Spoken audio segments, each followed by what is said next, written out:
Howdy YouTube, Mike Collier for Naps, New Age Pipe Smokers. I hope y'all are doing well today. I'm doing pretty awesome this morning.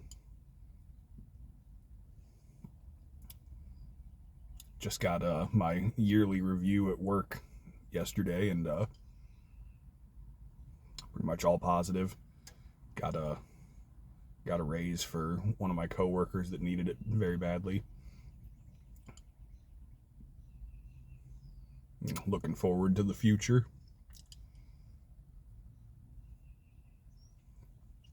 Not necessarily looking forward to today so much, because I'm going to be spraying high build primer all day,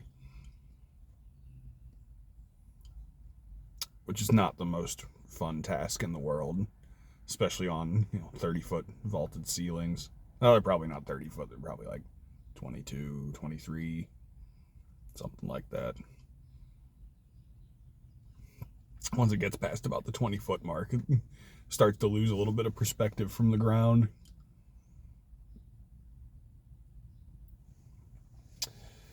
Right now, I am smoking one of my favorite blends. This is definitely in my top 5 of all time, at least so far. Cornell and Diehl, Sansepolcro, one of their small batches. I'm smoking the 2020 version right now because I've been smoking it already for a little while. And then I'm going to move on to the 2019 version. See, smoking them back to back if there's much difference between the two, because there is some difference in the components, which is kind of happens. It's the nature of the beast with the small batches, because with the small batches they're trying to utilize quantities of leaf that they couldn't normally use for just a major run of tobacco. Like something like, hey, we really like this, but there's not enough of it to just make it all the time. They've been hit or miss for me. I've liked some of them are absolutely amazing. Sansepolcro being one of them. Carolina Red Flake with Perique is really, really good too.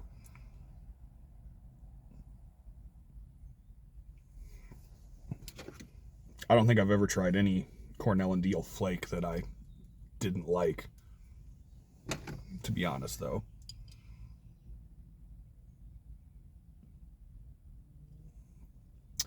But yeah, in this particular one, I know that I shouldn't say I know. I'm pretty sure I remember a video of Jeremy Reeves saying that in the 2019 version, because this is Red Virginia and cigar leaf, dark fired cigar leaf from Italy, from Sansepolcro, the Sansepolcro region of Italy. And the way that they got this pipe tobacco, the dark fired cigar leaf, was that this particular cigar manufacturer, they used the florets from after clipping the cigars. They would sort of break those up and sell them as pipe tobacco, and people locally just came in and bought it. And the fellas at C&D were like, wow, this is a really nice leaf. We want to do something with this. This is cool. This is unique. And they came up with Sansepolcro. And goddamn, that stuff is amazing. So then the second year they did it, I believe, this is the part I'm not sure, but I thought I remembered YouTube video of Jeremy Reeves saying that the second year they didn't use the florets, they just sourced the leaf directly. So there were some slight differences in the cut and things like that. And unfortunately, after the 2020 release, something happened that particular dark-fired, Italian dark-fired cigar leaf is no longer available. So Sansepolcro can never come back again. I love the way this stuff tastes. It's tangy, and it's got definitely dark-fired and cigar characteristics to the smoke. And the Red Virginia's, that tangy sweetness of it.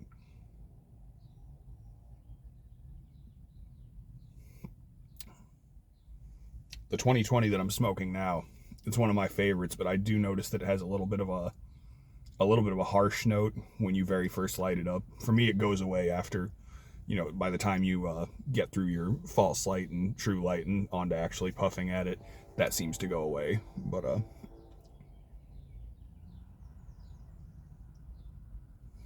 I do notice that, and that is a difference. So I'll come back to that later. But yeah, it's got that, nice full fullness that you get from both cigar leaf and dark fired, or at least that I get from it, a nice, really full flavor profile. But that's not totally dominant. Like the Virginias really make up a big part of this blend for me. Probably the biggest part.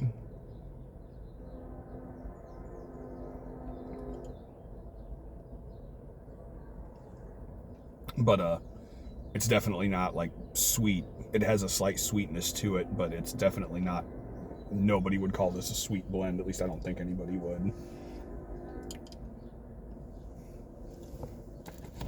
Put that down for a sec. Let's take a look at these in the tin. Obviously the tin art between the 2 years is different. This one's the 2020, this is the 2019. If we take the lid off, there's some very, very subtle differences in the color of the leaf, which I don't know if it'll come up very well on the camera.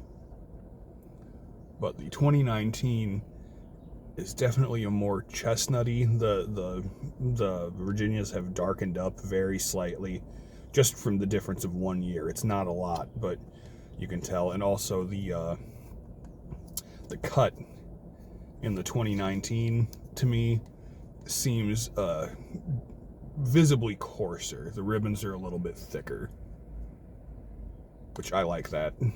Not that the other one is bad or anything. They're both excellent. And tin note wise, so the younger stuff, the 2020, which is, that's a year old now. Yep, right at a year. This was May of 2020.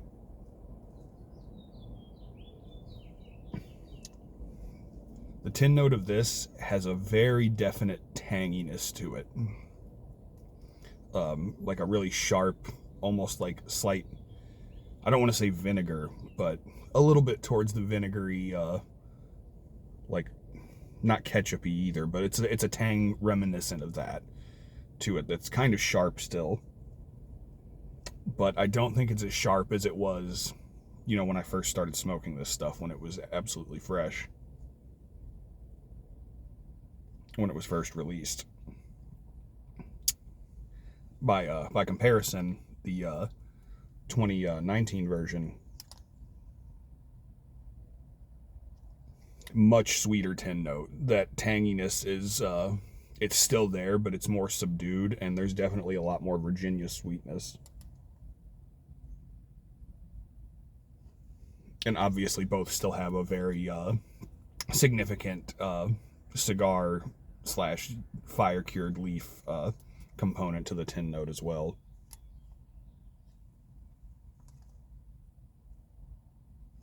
I think that's about equal with both, in my not so sophisticated palate's opinion, that I'm always punishing with massive quantities of dark fired and Perique.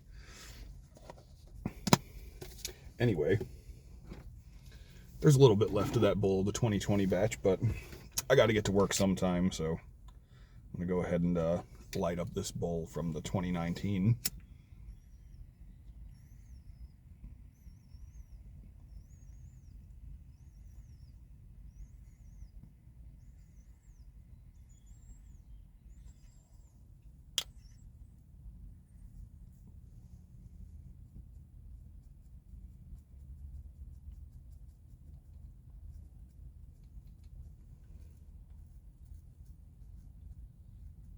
I smoked these back to back a few days ago, just to kind of give myself a first impression, because I've smoked both of the 2019 and the 2020.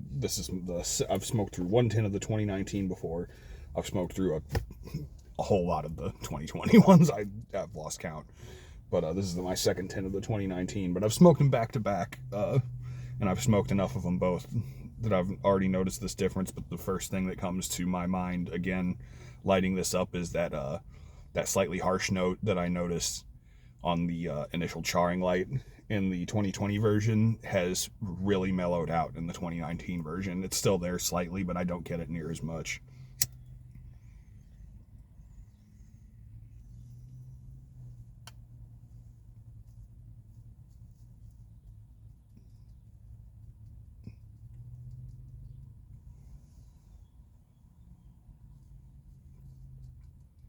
Man, is this stuff good. It's definitely sweeter. The 2019 is. It's got that just the taste that Virginia takes on as it starts to age. Once it gets, a little past the 1 year mark, that's when things really seem to start to take off more.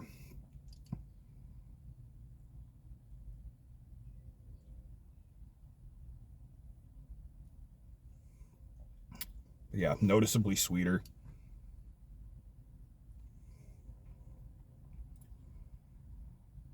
But the fire cured component doesn't seem dimmed down at all to me.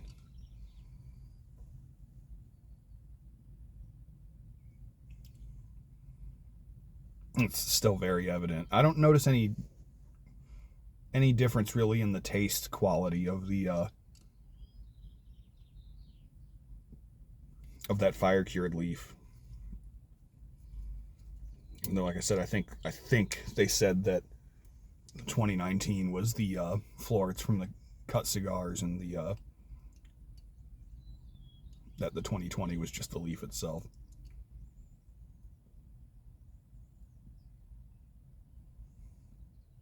I could be completely remembering that wrong. It's a while ago when I saw that video that I think I saw, but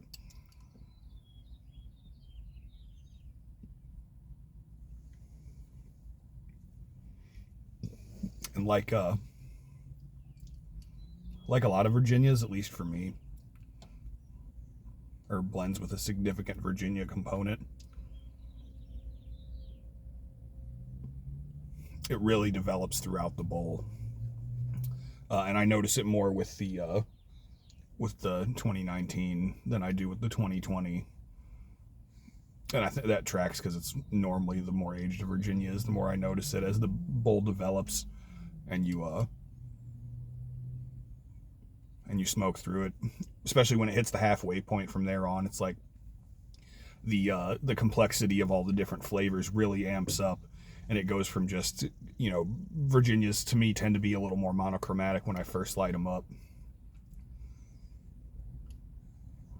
And for about the first half of the bowl. And then, which is one of the reasons why I like, dark fired components and a lot of Perique. It keeps it more interesting. And I love those flavors too. But then when it gets to the halfway point of the bowl and beyond that, it's like the Virginias suddenly just come to life and flavor starts like pow, pow, pow. And it hits all different spots on the flavor palette than, flavors that come more immediately. Things like Latakia and Dark Fired Kentucky and Perique.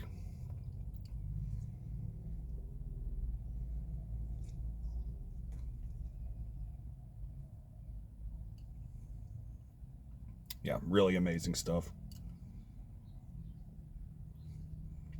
It's sad that that particular dark fired leaf isn't available anymore, because that means eventually all this stuff will be gone and I won't be able to get any more. But today is not that day. So I still have this whole pipe and the rest of what's left of that bowl of 2020 to smoke before I even go to work. Well, before I start working anyway. I should probably get heading to work now, because, yeah, I don't know what fucking time it is. Too late.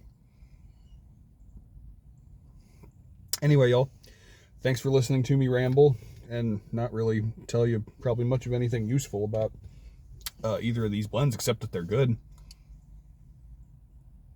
And that you can't get them anymore. But yeah, Hope y'all have a fantastic day, and don't let all the mostly tongue-in-cheek C&D hate that you see on the Naps group fool you.